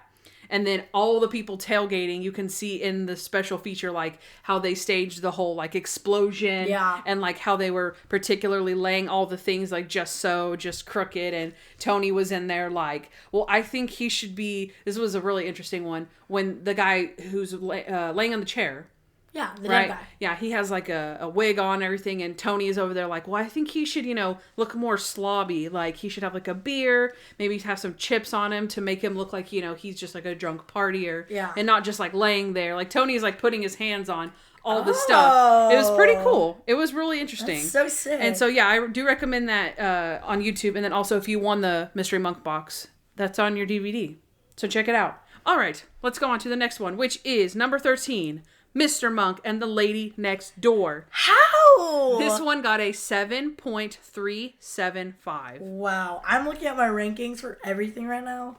And you're way off or what? No, what? I'm just 8. 4 8s in a row. Oh my god. You controlled it. All of these. Okay. So Marge. Mm-hmm. Marge is the best. She's adorable. Perfect little old lady. Well, she's not that little, remember? She's right over there. She was the perfect mix of Sharona and Natalie, right? She treated Monk like a normal person. She helped him tone down his phobias, which that's really all he needs if you really think about it. That's what Trudy did for him. That's when he was happiest, when his phobias were down. And it was amazing that Marge could do that. Just so unfortunate that they took her away, but I guess, to push the show along. Yeah. He ate his vegetables. He moved his furniture around. He got his little stakeout scarf. Mm-hmm. He sticks up for Marge. He's a regular John Wayne. Remember, he's like, I don't reckon he'll be bothering you anymore. Yeah. They were super sweet together. But this episode for me is definitely taken down by the egg eating thing. I thought it was a really weird storyline. I didn't like the Togo thing. I love Togo. I didn't like Randy shooting Togo. I didn't get it. It didn't land with me. And then, of course, the fact that Monk doesn't get the win at the end once again, and Marge leaves him. So, I rated this one a 6.75, which makes sense why it's, more near the bottom. Mm-hmm. What did Lindsay say? 6. Big brain. So, number 6, that is... she rated it... Also... Yeah, right next to the playoffs. Yeah. Dang. So did we, just Yeah. at the bottom of our list. Yeah. This is Corray. Okay. I gave it a solid 8, like I did for apparently like all of them for some reason. Solid 8. It's a solid 8. I loved their little duo. Look at Marge. They're so cute. And they, Marge, like, what is it called? Replaced. Marge replaced Monk's mom. I love Randy and Togo. I don't know what you're talking about. Gosh, okay. That joke really landed with me. Okay. And he shoots Togo. That was amazing. I do agree with you. The egg, all of that egg stuff was a little weird. I thought the whole family was weird. The entire family was extremely uncalled for. Yeah. It could have been like a small joke, like, oh, we just went to their house or something. And they had to... It was extra. The only part that I liked was when Stottlemyre's like, yeah, I don't think he can even eat all those. And he's like, get the eggs. That was good. That was funny. I like that. I love Togo and Randy, but I did not like it how Randy did not save the day. Yeah. And that's probably my biggest dislike. Yeah. Yeah. Give Randy a win. Yep. That's true. All right. Next one. is number 12. Mr. Monk falls in love. Oh, 7.5. Yeah. Okay. Noah's mad. Would you change, because I know I would you change Lady Next Door and Falls in Love? No. Really? No. I think Layla, as much as like you don't like her, I think she's so much more intriguing. Like the love story aspect of it is more intriguing. But then also just that scene with the dance. That was good. That made me cry. Yeah. Marge was very sweet, but it's like they didn't push that far enough to be like, oh my gosh, which they did for Falls in Love. So that one scene really, really sold that episode for me as opposed to Lady Next Door. Because I said Lady Next Door for me was like a little filler. And it seemed like it was supposed to be something more than it was. So I think Falls in Love hit that emotional string better. I rated them the same because why wouldn't I? But I actually like Lady Next Door better. And like you said, Layla to me is just a tad bit boring. I did really love the dance scene, but I also didn't like the crime. I don't like old people. Like being like no. Guys, we know. What episode was that? The bully? Yeah. When you were no, that's not what I meant. I do not like old people. 20 old people and one baby. You gotta save the baby. The baby's a baby. Okay, sorry. Falls in Love, the mom doing it. I do not like that. I don't like old people. Sorry. Old people when they commit crimes. Okay. It's sad. To be clear, we don't like young people when they commit crimes either, but... Okay, I didn't say that. She does not speak for me. So you don't... I don't mind young people committing crimes. Okay, for me, and to be clear, for me, Falls in Love was 0.25 higher than Lady Next Door. So not much of a difference. It's like, let's be honest about it. But it does start with Randy in date mode. Yeah. Okay? Traveling, dancing zookeeper's daughter. That's amazing. It's like... Can't think of anyone. Thought we'd use the computer for this one, Randy. That was a great line. But one of the most disappointing endings of all time, which brings it down. But Marge isn't any better, really. Besides the fact that Layla was kind of mean to him and Marge wasn't really mean to him. Monk was mean to Marge first. But again, we're talking 0.25 difference. I was more intrigued and more hurt by it, which to me made it more of an important episode than Lady Next Door. So Monk getting a crush is adorable, and ultimately can't get over Trudy in the end, which is sad, but also Trudy is his love. So you're like, don't do it, Monk. Don't go with her. I don't care. I think Monk. But God forbid Natalie even talk to Steven. Yes. Or Julie talk to... What's his name? His name? Also Steven? Jeff. It's Clay and Tim. Clay and Tim, yeah. They're my girls, but Monk isn't my girl. I'll be honest. Monk's not your girl? What the heck? Okay. All right, let's go to the next one, which is number 11, Mr. Monk Takes a Punch. 7.75. Did you rate this one wrong? I rated this one very wrong, in my opinion. Okay. I think so. Because, you got Kevin Dorfman's birthday track to Monk's leg, whatever it gives out. Oh, he pulls a hammy or yeah. Like 10 yards in. Okay. Super Monk. Oh, whenever the bomb in the punching bag. That was the you very liked that beginning a lot. scene. Yeah, I liked that. This is my last case. This is not your last case. You weren't there. What's this? An application? Monk, you're not going on welfare. If you go on welfare, I will shoot you. What's Natalie gonna do? She's gonna go on welfare. We'll be welfare buddies.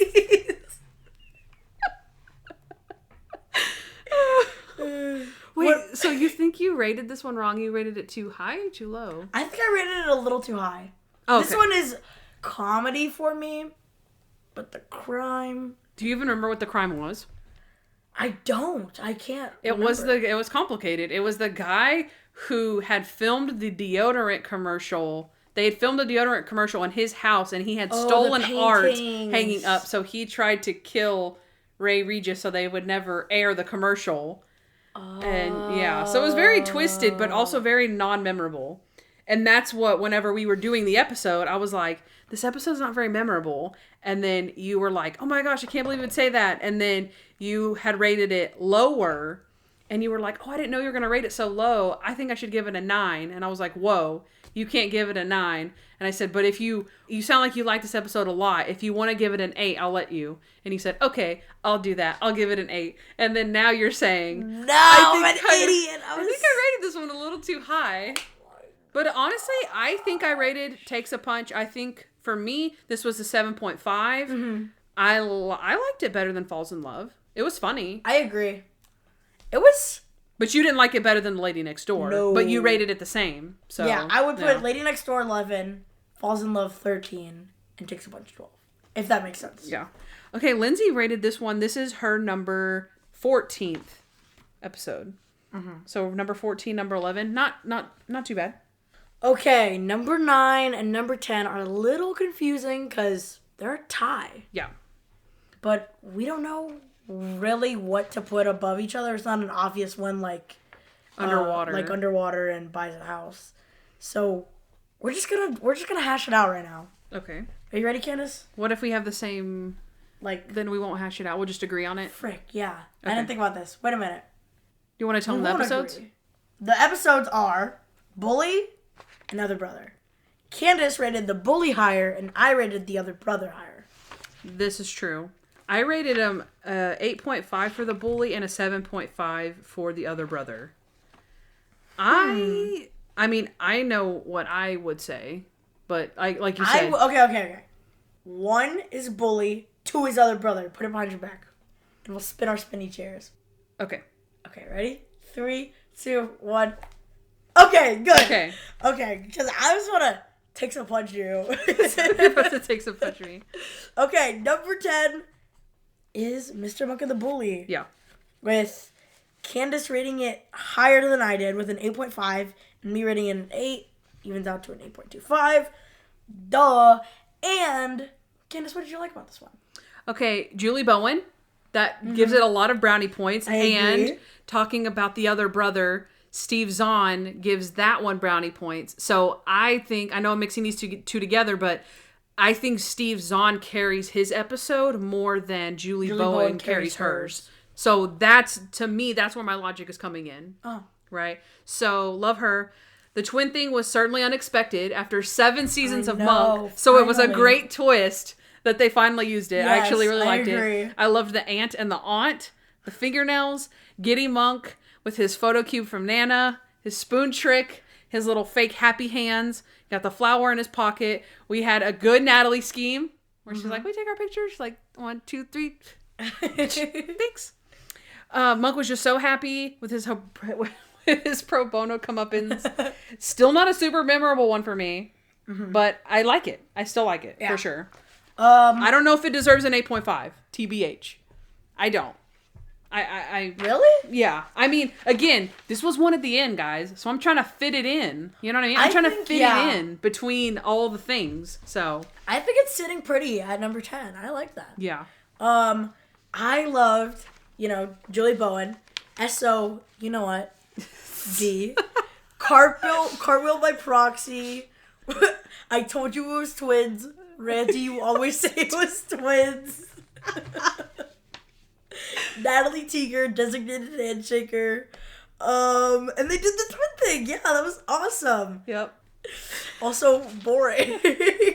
Okay, you know what? No, this is mind-blowing. Are you ready for this? Lindsay, how did she rate it? It is her number 10 episode. What? And the episode she rated right underneath, is Other Brother. So she chose the Bully over Other Brother. How dare she? One spot. And we just chose the Other Brother over the Bully by 1 spot. She's about to get takes a punch. I promise. Lindsay, oh no, she's going to get takes a punch. Okay, so that leads us to our number 9 episode, which is Mr. Monk's Other Brother. Yay. Scored exactly the same, 8.25. I scored 7.5. Noah scored it a 9. Definitely not my favorite storyline that that they have chosen to take. I don't think that they should have even done it. I don't think it was necessary. But Jack Jr. is an absolute riot, and you cannot deny that. I agree. The begging and the pleading, hand to God, it's too much. Then his mother calls, his quote, his mother calls, why? The orphanage in Quebec. The stolen watch. And he's like, hand to God. And he's like, what is that? And he's like, what? Nothing? The bonding that they do over the movies when they're watching a movie is really sweet. When Steve Zahn's crying in the hallway, and he's like, what were you thinking? Your pen pal thought you were a prowler. They shared a lot of really good moments. And it is good that Monk does have family after all, even if it is Jack. So, that was... My likes are for old time's sake. We don't have any old times. There's a gun in here. Take my word for it. Jack being smarter than he let on. Yeah. He was very smart. The photos, right? When he's figuring out the photos, like, these photos are wrong, uh-huh. Yeah. The Monk brothers. Yes. Lovable rogue. He's such a lovable rogue. Hand of God, of course. Did I wake you up? No. All the noise you're making woke me up. Oh, gosh, yep. And there was no Randy. That was a dislike. Oh, not a like. Hey, there was no Randy. I don't like that. So yes, Mr. Monk's other brother is our number 9 episode, and that means that we are into our top half episodes. Mm-hmm. Usually, this is about the time where we get into really good ones, and I get really excited. And this season is no exception. I really, really like this next episode. What is it, Noah? Mr. Monk and the Magician. Mr. Monk and the Magician. What's the score? 8.375. That is very specific. Yep. Kandyce rated it at 8.75, and I rated it an 8, because of course I did. Solid A, guys. Kandyce was in love with this one. I really, really, really like this episode. Kevin Dorfman, hand to God. The magician drug dealer. Yeah. I was just so excited from the start because of the magician drug dealer. Kevin's family being just like him. Yes. His will. Oh, yep. Whenever he's talking in his will and he just keeps talking. Craig so or Greg? It's Craig. Greg. It's so sweet. Mm-hmm. It's okay. She can touch the bunnies. No, she cannot. Abracadorfman, you son of a... You know what? B. We're going to mix those together. Dorfman, you son of a... You know, B. Yeah. And my biggest dislike is Kevin dies. Yeah, for sure. Yeah. Kevin dying. I, of course, really, really like this one. Kevin dying was really sad, but not too terribly sad that it was like, it wasn't a really sad episode, but it was sad enough to make it important to the storyline and a case that you really needed Monk to solve. Mm-hmm. And Kevin's horrendous magic. So funny.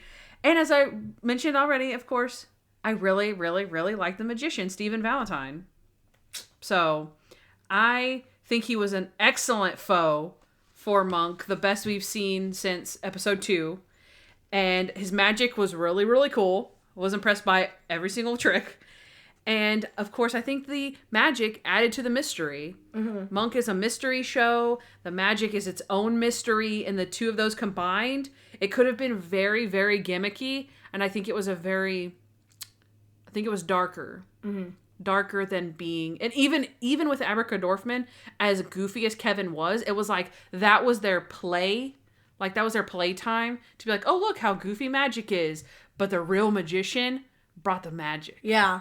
So, that's good, yeah. So I like it. I think I should have scored this one a 9, personally. I think I should have scored it a little bit higher. Yeah. Not sure that would have mattered in the scheme of our ranking, but Miss Lindsay, this is her number 3 episode. Wow. Yep. I think it's pretty well deserved. It is. I think so. Okay. I you know what? Something I don't give it enough props for is the villain, not really the main villain, but the sidekick. She actually thinks about what she's doing. Tanya? Yeah. She thinks about it. She's like, oh, do I really want to do this, kill another man or whatever? And she ends up trying to help Monk. Yep. And he screws it up. But yeah. it's okay. Okay, our next one is number 7. Mr. Monk gets hypnotized. And this one scored an 8.5. Solid 8. I gave it a solid 8. Mm-hmm. You gave it a 9. I feel like this is a love it or hate it, but also most people love it, if that makes sense. For me, some of the comedy didn't land with like his summation, his weird summation thing. It kind of gave me like Alice Cooper vibes, which again is really funny, but at first impression, I didn't enjoy that. Mm-hmm. And so that kind of sticks with me as we talk about it and we laugh about it and stuff. It gets me more on board with it, but just that like first impression, I don't like it. Yeah. So. I agree. It was just, we already talked about it. Yeah. All of his quotes, you know, she's a liar, it's not a liar. Everything. It was, oh my gosh, I did not know that was a thing. I just sank. But yeah, the biggest dislike for me is there wasn't an ounce of growth. They could have really been like at the end whenever the birds are there and he's like, I don't get it. He could have been like, it's not that bad.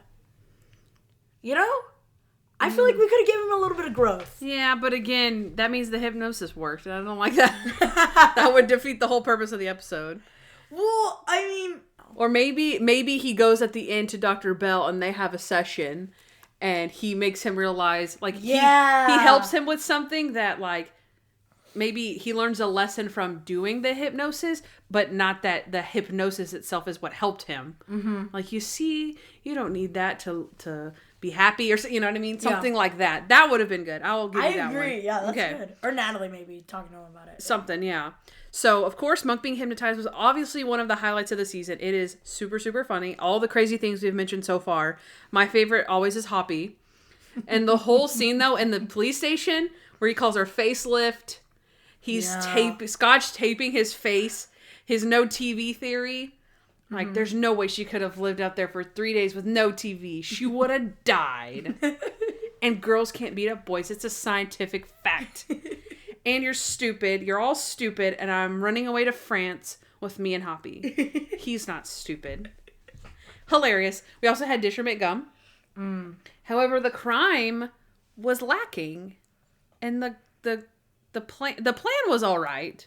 Yeah. Like that. Do you remember what that was, right? Where she acted like she was locked up in the cabin, and then she like went back to her own house, killed her husband in the rug, wrapped him up, stepped on the piece of gum, and then took him back to the cabin, and then acted like she escaped. It was all right. It wasn't a terrible plan. Like if you did that in real life, like kudos. Like that's a pretty good, well thought out plan. But it just wasn't super interesting on TV. I don't know why, but it wasn't. Also, very good performance by Tony Shalhoub. Yeah, amazing. Amazing. So, all right. I think, you know what? I think we could have done something a little more similar to Colt from last season. Was it last season? It was, yeah. Yeah. I think we could have done something a little more similar where he does, like you said, have a breakthrough with Dr. Bell. Yeah. I think we deserved it. But it's all right. Yeah. I see that. Okay, next is... Number 6, Mr. Monk and the Genius. Okay, so 8.75. I gave it a 9, and Kandyce gave it an 8.5. Yeah. I think I may have underscored this episode. What gets me the most every time is... Well, I say every time. This time that I watched it and scored it, that ending was so abrupt that I was like, oh, yeah, I remember this episode being better. And so I scored it, like, immediately scored it, boom, lower. I was like, that ending was rough. But it still is a really good episode. Like, I do get excited to watch this one. The Genius is really good, just like The Magician. Yeah. A very, very good foe. I really like The Genius in general. Mm-hmm. It was just a little gimmicky. And then, like you said, me and you both took off, like, I'm pretty sure my entire point that I took off was straight... The ending. Because of the ending. Yeah, because it was good. Yeah, it was a very good, you know, you see Monk at his breaking point. He's planning the evidence. He just cannot beat this guy. And it just ends. Yeah. And because he figures out they swapped, what did he do? They swapped the headstones, right? Because I thought he swapped the bodies, and I was dumb. he swapped the headstones to make it look like his wife was someone else, so they would dig her up or whatever. And it just happened so fast. Yeah. They did a here's what happened, it was wrong, and it was like the first 20 minutes, and then at the end, they didn't do another one to correct it, and then the episode was over. So, yeah. But again, I think we were much more generous to the later episodes. Yeah. I mean, I know you gave this one a 9, but as far as, like, comparing them, I think we were just more generous towards the end and giving more, like, 8.75s, 8.5s, when this one was all right. So, I think I probably should have scored it higher. The idea of the victim prepaying for her murder investigation is really good. That was super intriguing. That was really good. And then she dies, and you're like... Yeah, and then Monk feeling so personally connected to her. Because he promised her, like, I will solve your murder. So that's super good. And again, Genius, one of our top villains. We learned what a geep was.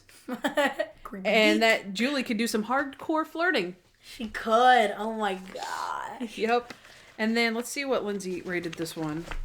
Oh, so Lindsay rated this as her number 9 episode. I mean, it's pretty close still. Yeah. It's pretty close. That's give or take. But the Hypnotized one was her number 2 episode.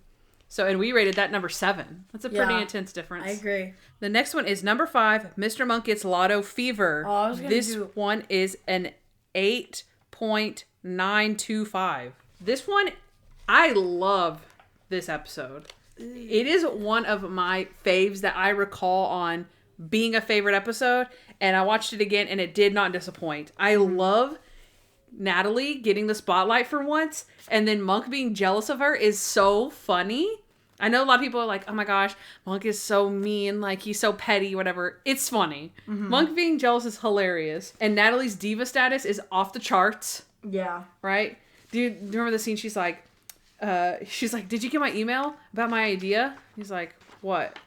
Like, all the fan letters I've been getting. I thought we could read a few of them on air.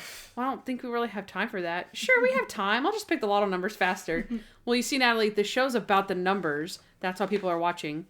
Is that really what you're hearing? Because that's not what I'm hearing. It's so bad. She is just... She goes from sweet Natalie, who just wants her paycheck, to control freak diva... Who gets a guy fired? Oh my gosh. I hated that. She felt bad though. Yeah. She was being her diva self. And then once it was like real to her, oh, I got someone fired.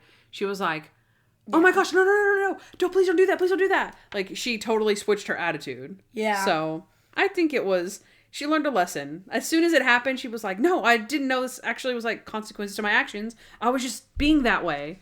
So also whenever Stottlemyre wins the lottery, and Monk is like, everybody always leaves me. Everyone's leaving. And then he's like, I won. And he's like, are you going to leave me too? Or he says like, are you going to quit? And he's like, are you kidding me? I quit 30 seconds ago when the 54 popped out of the drum. Randy, do you still have those student loans? Not anymore. And Randy's like, yes. All right. Oh, I just saw that Lindsay had this as her... Like, what is that? 16, 15, 14, 13th episode. 13th! I love this one. Lindsay, she probably doesn't like my favorite part. Natalie and Monk are at odds. That's my favorite part. I love when they fight. So it's amazing. I love when their relationship is put to the test in a funny way or a serious way. Because they always make it through it. So, I think there's an episode we have coming up that's like this. That I really like. So, this is definitely one of my favorites for sure. So, I'll let you say what you have to say and then...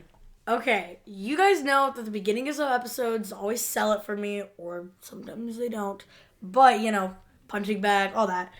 But this one really did sell it for me. An actual attempt at not getting murdered. Yep. I was so proud. She's running, and did she take her heels off? No, she didn't. She kept running. She was really fast. She was really fast in her heels. She, jumped the gate or something. Oh, my gosh. I was so proud. And then the guy jumps it right after her, and you're like, dang it! Yeah, but I was very proud, because I'm pretty sure in, what was it, The Naked Man or something. Oh, yeah. When they're just not running. Yeah, she's, buzzing, and she's like, help, let me in, help, let me in. Yeah. And she's buzzing the thing, and then the Angela just comes up behind her and tries to kill her. Yeah. It's like, what? Just run! Ugh, I don't know. I thought Nat was getting makes a friended. I totally was off track. I was proud of that. Malcolm. Oh my gosh. I loved Malcolm. Yeah, he was good. Really shotgun in there, huh? Left just like that. Natalie going crazy. Yeah. Biggest dislike, Julie somehow being 17 already. Yeah. So true. Okay, what is our next ones? This is another one. This is another back-to-back tie. Number 4, Mr. Monk and the Miracle. With the strong 9. Strong 9. Always impressive. Strong 9. Yep. With Kandyce rating an 9. Yep. A 9. And me rating it A 9. A 9. This is a pretty good episode in my opinion. I think it deserved that strong 9 that it got, right? I think it's one of the better Christmas episodes. I really liked the bums protruding, as it were. We're invisible to... They don't see us. It's so funny. The mustache swap is so epic. And the summation that we forgot to talk about. Where Natalie is like, they went to the thing and the... Oh. Yeah, we totally didn't talk about that. I actually hated that. Oh, you did? Didn't we say we hated it? I don't think we talked about it. I didn't know because about afterwards on YouTube, people were commenting in the comment section and saying, oh, the Natalie being a monk was hilarious and we didn't even talk about it. Huh. They did miss out on the good title, though. Mr. Monk and the Monk. Yeah. Oh, yeah. We also never discussed something else, which was that this was the episode that Tony submitted for his Emmy nomination. Yep. Did we talk about that? I think we did. We didn't talk about it during the episode. Because we had hyped it the episode before, and we were like, oh, the next episode is going to be his Emmy-nominated episode. And we never talked about it, but he definitely should have gets hypnotized over this. Yeah. That was a strange choice. I wonder what his thought... I don't even remember him standing out in this episode. I wonder what the choice was behind that. Okay. I loved homeless people make their own gravy. So dumb. The ne'er-do-gooders. Randy, he's just the captain. Yes, he was. He was the That's captain. It was amazing. good. That was really good. Monk solving the case from within the car. Yes.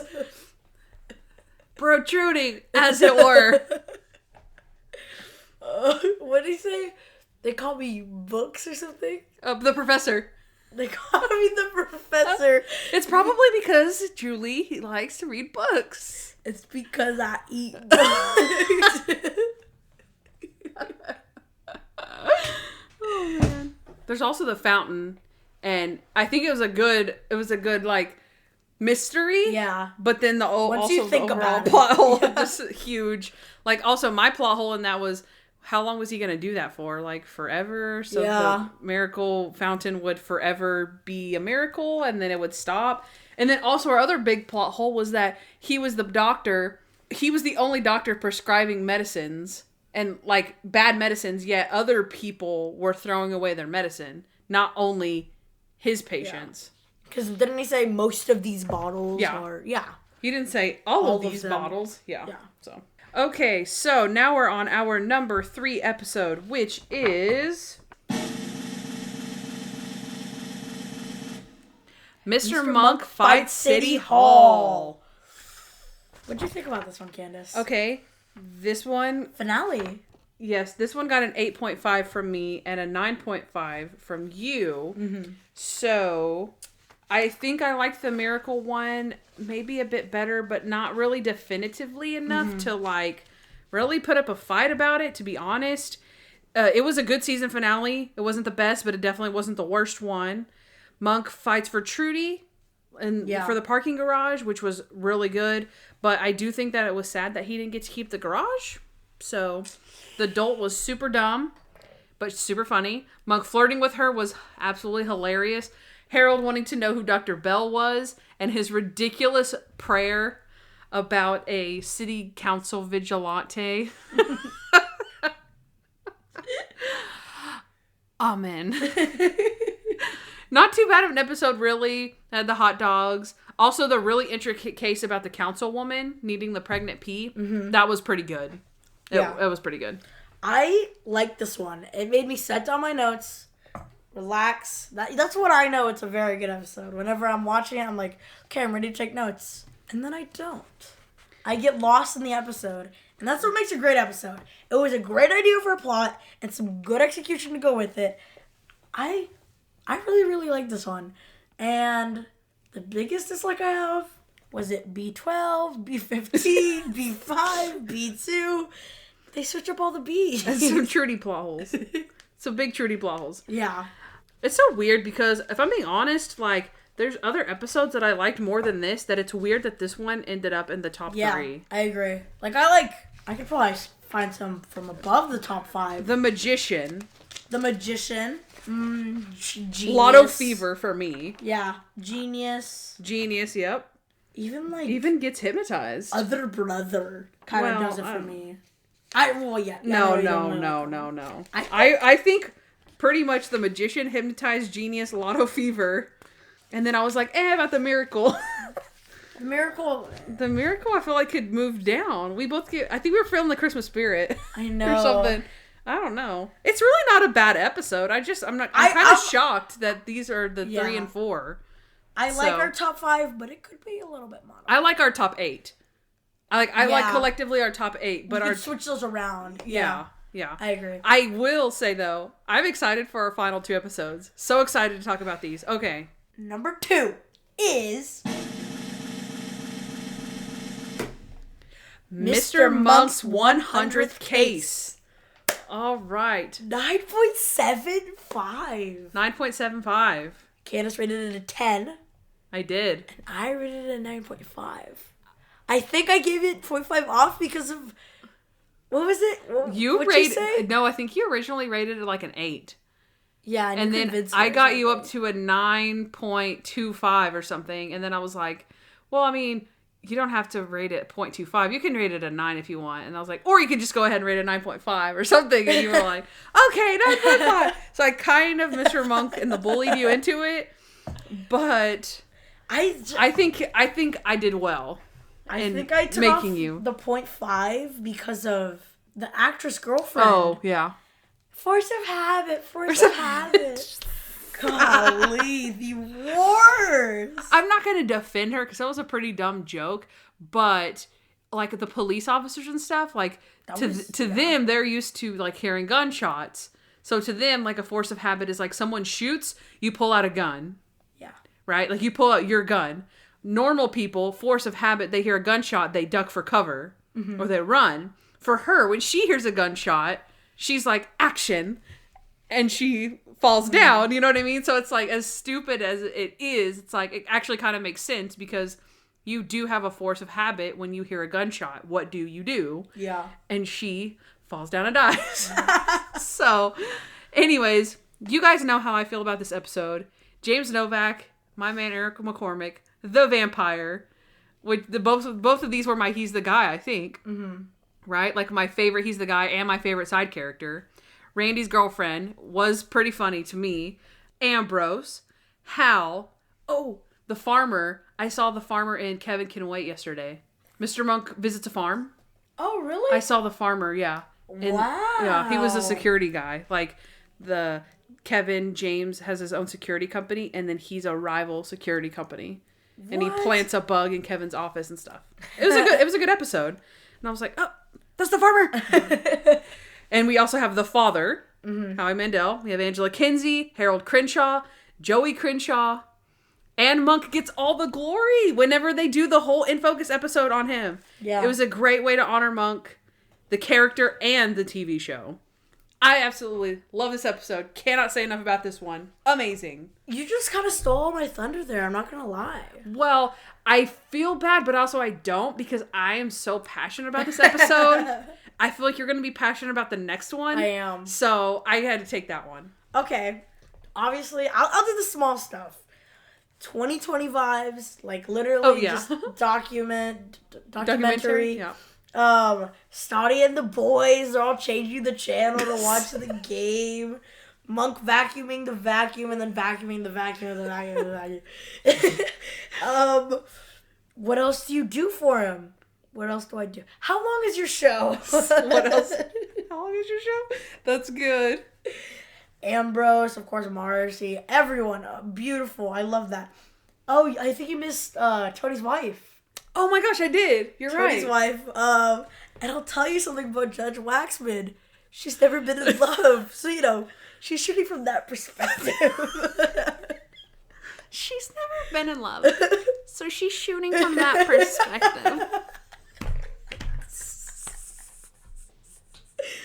Oh, man. Also, the light bulb. Remember the light bulb? And he's like, oh, yeah. It spurts out. They change it. He's like, no, it's too dark. It's too dark. Then they fix it and they look at him. He's like, yeah, it's whatever.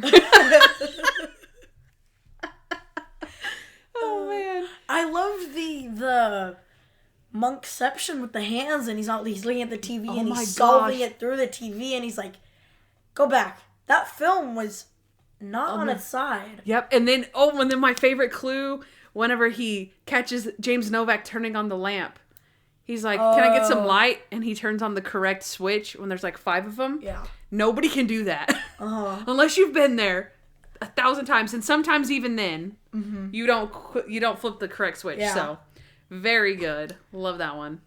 Love. That was a good episode. It was. I'm okay with that being top 2. Okay. All right. So, let's get to our number 1 episode then of season 7. Number 1 episode is Mr. Monk on Wheels. Okay. I rated it a 10. I'm just going to say that. It evened out to a 9.75 because Kandyce rated it a 9.5. Yeah. So. And I will say, I stand absolutely by my 2 10s that I gave the 100th episode. I would give this episode like a 9.85. Yeah. I think, for me personally, I like Lotto Fever better than this one.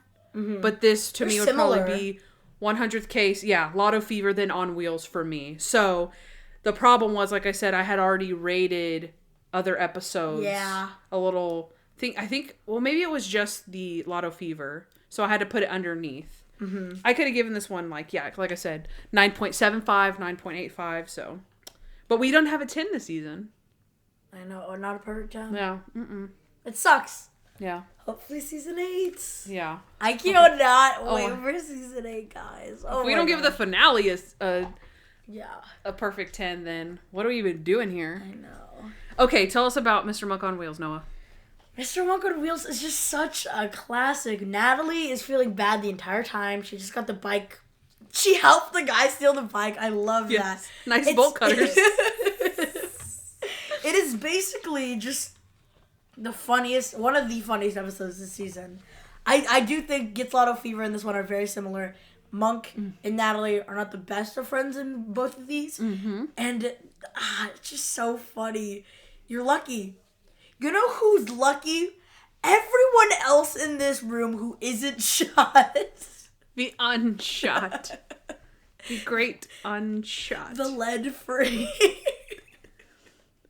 And it was just so surprising. Monk gets shot. Yeah. It's true. That's a big shock factor, for sure. It's healed by the next episode, obviously, because... It was a flesh wound, guys. It was wound. But... And his other leg is also healed. We have the square tomato in this one. Yep. Iconic. Oh my god. Square tomato. One of the biggest things. That's like a sign of Monk. Square tomatoes. And the Stoddy Monk pep talk. Yes. You're that close to losing that girl. Because really, this is a wake-up call for Monk. He's been treating Natalie. This is really a big wake-up call that was needed. And I love this episode so much. Even though he didn't take it.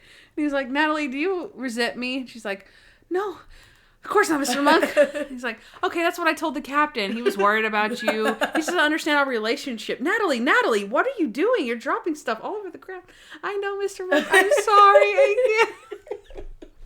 As he sips on his straw under his umbrella. It's amazing. Okay, so I love when Monk is at odds with his assistants. I've said it before. And this episode definitely delivered in that department. Whiny Monk is so over the top and hilarious. The Great Unshot, the Square Tomato, the Bike Squad. Yeah. Gotta get the Bike Squad on it. Nice bolt cutters, all of the wheelchair shenanigans, the karma chips. Oh yeah, with guac. With guac. Your cousin's a former cop shooter. He used to shoot cops? No, he shot someone who used to be a cop. Why didn't you just say that? That's what I said. It's so good.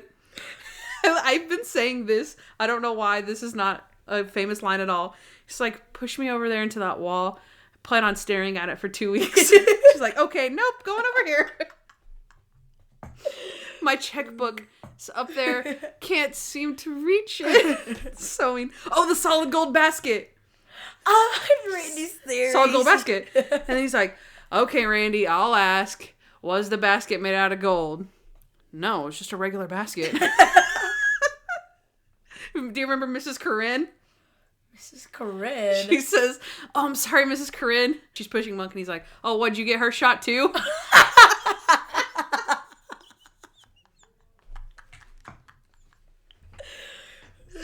Oh, God, okay. The Monk Zen hands, when he makes her turn the chair. Why can't you just turn your neck? Natalie, I have to do it this way. Oh, my God. We have to go to the Mountain Deli and then down to the Valley Pharmacy and then up to the Hilltop Dry Cleaner. Mr. Monk, we could just combine both of those? Nope. You got me a death trap and then you got me another death trap was worse than the last death trap. Then, of course, Monk comes around in the end, and Natalie shoots him again.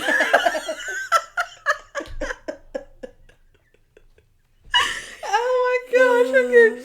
Also, is a really good, like, old-school Monk type of plot with a bike lock and everything. I really liked Bradley Whitford. You like the voice actress lady. Yes. This episode is chock full of fantastic scenes from start to finish. And I can definitely see how this is our number 1 episode this season. I agree. So good. I agree. So good. All right, you guys. That's a wrap. That is a wrap. A wrap up. A wrap. Some would say. Season 7. Season 7 wrap up.